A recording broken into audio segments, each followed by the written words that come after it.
I guess, how into actually playing the game do you want to get? I don't know how much time, like, do we have time to figure out and make it coherent? Or do we just, like, you know what I mean? Like, do we go through every character? We can just go through what every character wants to get at. Yeah.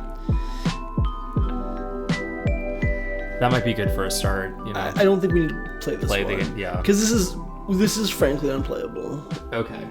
We will have to test that at a later date. We'll have to test it out, yeah. So I think let's get into it, and then let's just go over Sweet Oil. Yeah.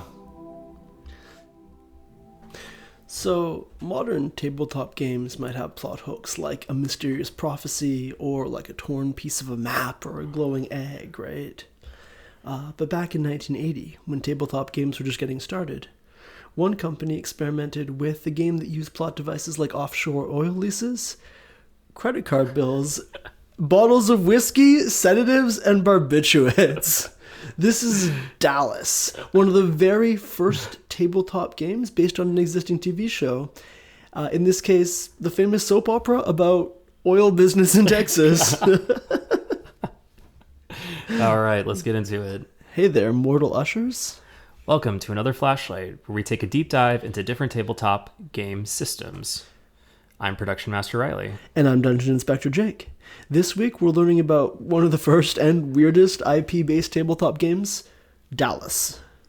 Let's roll initiative. Cool. So, just to get a flavor of what this is like, Dallas is a soap opera, and we, and probably most of the people listening, are somewhat too young to remember Dallas's heyday. Yes. Who Shot JR was 1980? I think so, yeah. So, but this was like the biggest show on television, and it's about a wealthy family that works in the oil business in Texas. Yes. They wear cowboy hats. Mm-hmm. And it's got like that heightened soap opera reality. Yeah. And like, I think a heightened soap opera reality is a cool setting for, you know, like that it is almost a fantasy world, right? Where things operate by slightly different rules. Yes. But this one is kind of a strange fit. I guess we can go through an episode of the game to talk about how it works. Yeah, so like how the game is set up is there's different episodes which have a collection of scenes. Yeah. And then like have like a few scenes per episode, and then there's several episodes in the handbook, and that would be the campaign. Each episode is actually pretty standalone. Okay. It's less about campaigns and more just highly specific Dallas-oriented scenarios. Exactly that. Yeah. You could make up your own if you had like encyclopedic knowledge of Dallas lore. Yeah. It's wild to think about in 1980 how much lore someone could have, given that like there was no wiki. You would have to acquire that lore by, and this is kind of before VCRs. So you would get the lore, I guess, by just obsessively watching the show in syndication? Yeah. And or following this very detailed player or game guide. Yeah. So every time you play, it's an episode. An episode is divided into scenes. During a scene, you can use a skill like persuasion, investigation, seduction, coercion. Often you are you're negotiating with the other players. You're trying to control some assets in game, and you effectively win if you can control enough of those assets. Yes. Maybe we should go through an example to make this a little clearer. Let's do it. Cool. So in the episode, one of the episodes from the guide is called Sweet Oil. And in this case, we can just talk through. And like, unlike modern games, you play as one of a specific set of characters, the Stars of Dallas. But like, okay. In TV shows, there's like a protagonist who's just more powerful than everyone else, and then there's secondary characters. Most tabletop games don't replicate that, because that means that one of the players is just more powerful than everyone else. That's how this works. JR just adds more. JR, the patriarch of the family. Yeah, just adds more to all his rolls.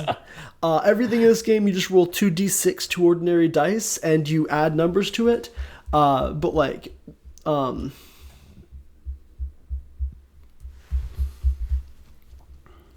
Yeah, JR just has like a luck value of 6. You know, he's harder to persuade, coerce, seduce, or investigate than pretty much anyone else. Which is fun. Is Sue Ellen his wife in the show? We should know this. She's married. She's married to JR. Yeah. Yeah, she has a special ability to resist seduction by JR, which this game has some female characters are uniformly less powerful than male ones.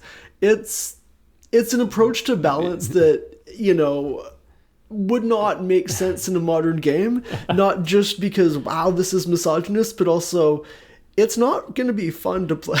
Yeah, as an objectively weaker character with less interesting goals. Yeah. And less abilities to do things. Exactly that. Yeah. Let's talk through an episode just so that people can get a sense of what those goals and abilities look like, right?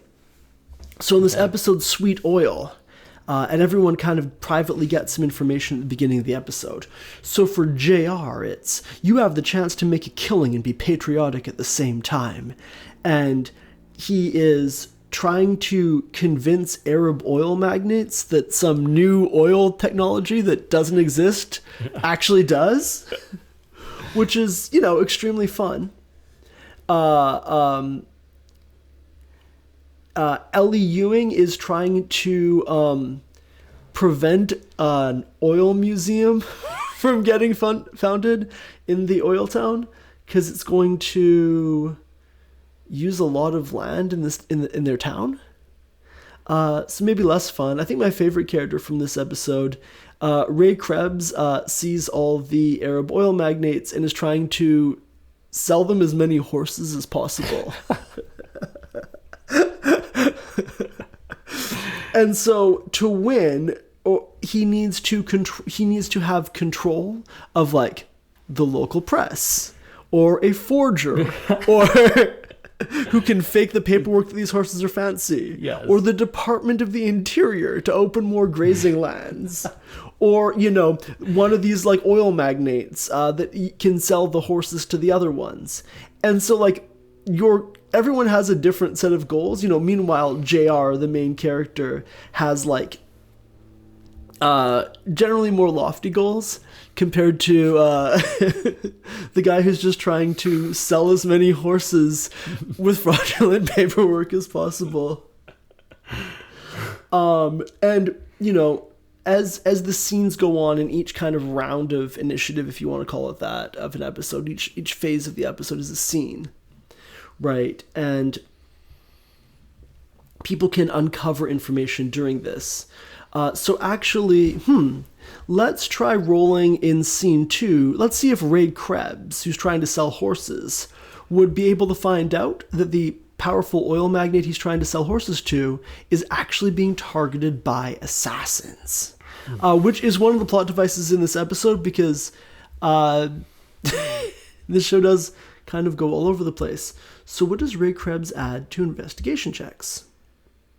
So the way this is going to work is that if Ray Krebs wants to investigate to see if the oil magnate that he is trying to fraudulently sell horses to is being targeted by assassins, and he wants to investigate what's going on, he has to choose how many of his finite pool of power to spend on doing so. Ray has 3 power for the episode. So you can spend 0, 1, 2, or 3 on this. JR has 9, right? The main character just gets to succeed on rolls better than everyone else. So let's say that you're playing Ray Krebs. You're fraudulently selling horses to oil magnates. How many of your 3 points would you like to spend trying to figure out who is tracking one of the prominent magnates? Let's go, I guess, with just... I have 3 in total. You have 3 in total. I guess we'll try 1. Cool. You need to hit a 12 on 2d6 plus 1 to find out about this. Oh, dang. Yeah! So that's a 1. Uh-oh. And a 2. That's a 4. That's a 4. I feel So what is this scene? I come up and I ask you have information. information. So to get this information, you have to have succeeded on a 12 investigation check. And each power gives me +1 to a roll? Yes. Like I said, Okay, minor so, characters do not have a yes. lot of power in The this question, game. do I just get to act out the scene once? Or can I ask them again and keep rolling? Like, I guess, is that up to... Oh, by the way, the GM is called the director. The GM is called the... Yes! Yeah. Because it's like an episode of the show. Is that the director's decision Yeah. to set up a scene? Or because I feel like maybe if we have multiple encounters that I could need to roll... Yeah. I need to roll a perfect roll to succeed at this. Well, Or I could use all of Jock my doesn't. Right, Jock can use a lot of powers. Or there's other modifiers, like if someone does an illegal act, they can add modifiers and things Okay. like that. But yeah, this information, according to the guidebook, is given out, quote, as the director sees fit. So the director can just kind of reach in and fuck things up, right? Like, we mentioned previously that one of the things that Ray needs to do is control the Secretary of the Interior to have more space for the illegitimate horses to graze. The director can just declare in scene 3 or 4 the Secretary of the Interior has been replaced, and so any work trying to control the Department of the Interior gets cancelled out. Which is, I guess, interesting storytelling, right? You have 5 of these scenes that people can do things in, and, some of these scenes are very relevant to what's going on in the story. In this episode, an item in the Dallas Morning News addresses federal investigation of what may prove to be illegal involvement of local businessmen with Arab governments. So there's... that this is directly relevant to what some of the characters' goals are, what JR's goals are, for example, right? But then later on, it's just the director should review the situation and pass a few secrets to keep the pot boiling. So, compared to a lot of modern role-playing games, right? They're all really about you're telling a story together. Yes. Right? Our game puts the story first. And a lot of these indie RPGs, we did a couple weeks ago, Radical Catgirl Anarchy. Yeah. That's just people sitting around a table telling a story collaboratively. Right, spitballing, having a quick roll. Right. Yeah, Here, to move forward. Here there is a director who can just reach in and fuck around with people's plans to keep the episode exciting, which is quite a different goal. And I think that this would be a pretty hard game to play at home. You know what it is too? What? It's having the player characters be characters from the show instead of making up your own characters within the universe of the IP you're working in. Right. 100% that. This feels like an initial attempt to do a fun RPG in a TV show. Absolutely. But really fumbling the ball by of course the main powerful character in the show, if you're playing as him, is going to be the most powerful character compared to a secondary character who is maybe a guest star in most episodes or something like that. Whose plot line is about illegitimate horses. Yeah. And you're totally right. This is an era, this is one of the first IP-based games in an era when there was a Star Trek game, there was an Indiana Jones game, there was a Judge Dredd game, which sounds unhinged, Marvel, Doctor Who. And a lot of those, I think, Star Trek lends itself pretty well to just rolling new characters. Yeah, you are working on the Starship Enterprise. You are not Captain Kirk. You do not play as Kirk, right? Whereas in Dallas, it's in this world, you kind of have to play as JR and Sue Ellen and everyone. Well, do you? Because I feel like they could make great NPC characters. So then who would you play as? You would just play as a new, a ranch hand or... a debutante, oh my gosh! Oh, that sounds so much more fun. Yeah, a suitor for Sue Ellen or whoever, or a JR's side piece. That would be a lot more fun. Yeah, I think we should try to play this sometime. Remodify the character sheets. The character sheets, maybe just do away with like the mechanics of the game. They're not making any sense to me and seem... It sounds like you just want to play like a tabletop game in the world of Dallas, shorn of the Dallas. Yeah. Because I mean, we have like fleshed out characters that I think would make great NPCs. Yeah. But then also because there's no, if the game is telling us exactly who these characters are, what their motivations are, what they need to succeed, so you have no autonomy as a player to create your own story, really. Like, it's more like a board game. Yeah. Where you have objectives and you're just kind of beelining for those. And this is just early in the process, right? Like, advanced D&D was like AD&D was 3 years old when this game came out. This is just old. Yeah. And so, you know, they just hadn't figured that out yet, I think. Right. And Dallas was hot and selling Dallas merchandise. Exactly that. Yeah. This is hot in a way that no TV show again will ever be hot. Right? Yeah. Pretty much, I think. Yeah, it's one of the biggest things. Yeah, and now we aren't all just stuck watching 3 networks all the time. Yeah. Yeah, I think this would be, quite frankly, quite rough to play without some tweaks. You know, the missions are very specific to the lore of Dallas. The default PCs, as we've discussed, are just quite imbalanced. JR is just always better than anyone else. Women characters uniformly have worse stats. Yeah. Lots of goals for the male characters are to seduce the women. So the character Ray Krebs, who would be selling the horses, gets bonus points for all the women he seduces. Yeah. Right. Which could use some revision, I think.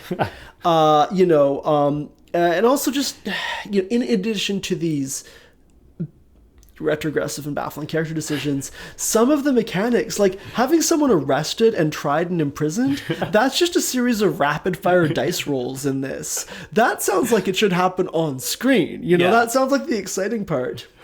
I do think a similar format would work well, like where you conceive of every session as an episode, would work well for other TV shows. You could homebrew this. I think it would be fun to do this for Riverdale. Where there's a lot of characters, they all have kind of unhinged, larger-than-life plot lines. They definitely have different ability scores from each other. Yeah. You know, it could work maybe for something a little more grounded, like Good Wife or Parks and Rec. But I think it's more fun when it is just a little bit over the top. Yeah. I guess what kind of shows do you see this sort of game working for? Oh, gosh. Gilmore Girls comes to mind. Whoa! Whoa! And then I guess the stakes would be a lot more like Rory and Lorelai are fighting again. The hotel's having a tiff with the caterers. Yeah. Full disclosure, I don't think I've ever watched Gilmore Girls. Sam from Supernatural is Rory's boyfriend in it. Ooh. I think they might both be in Gilmore Girls. Really? Is that how they got their starts? I think so, yeah. At least Sam. And then 15 years of Supernatural. Yeah. And playing in Supernatural world might work. I think in that world people have superpowers, so it probably needs a system that accounts for that. Yeah. I think one of the Supernatural guys is now Texas Ranger. Like Walker Texas Ranger. Yeah. And so he's in almost the JR world, or almost in the Dallas world rather. Yeah. Like the soapiness of this game is fun. Yeah. It's also almost half a century old. Yeah. And it really feels like it. Ugh. But yeah, I mean, it is a soap opera, so like one of the mechanics you can use. Again, you can use seduction against an NPC or against another player. And the idea of using seduction against someone, kind of nightmarish. The idea is that you can use it to get information or change who controls an NPC, I guess by seducing them. But, you know, don't get any ideas. Seduction can only be used against characters of the opposite gender. The rule book really wants us to know that there will be no funny business. Oh, gosh. Yeah, I pointing people in the direction of the rules for this seems, after we've been kind of making fun of it, seems, we will link to Simulation Publications Incorporated. Yeah. The company that, it's an archive of games and discussions, like, from the same company that made Dallas. You can probably find a rule set online for Dallas with some very light Googling. Yeah. if you're so inclined. It's more of a fun artifact and maybe a template for other TV shows than something that, unless you're like a huge Dallas head in 2023, you'd want to play, I think. Yeah. Well, that's yeehaw. That's Oh, we didn't get you doing a Texan accent. I can't. Yeah, that's totally valid. Texas. Yeehaw. Oh no. What's your Texas accent? Ranch dressing. I don't know. I'm not from this country. Honestly, though. All right, oh gosh, let's wrap this one up. That is all for this week. I've been Jake behind the mic. I'm production master Reilly. And it's still too soon to include a storyline about a plague in your next campaign. Do you run your own home game? Tell us more about a cool homebrew item. We might feature it in an upcoming episode. Give us a call and tell us about it at 724-320-2020. Join us next week when we chat with Chris about knowing when to wrap up a long-running campaign. For more on the show, including links to all our social media, visit foldedfrequencies.com/campaign spotlight.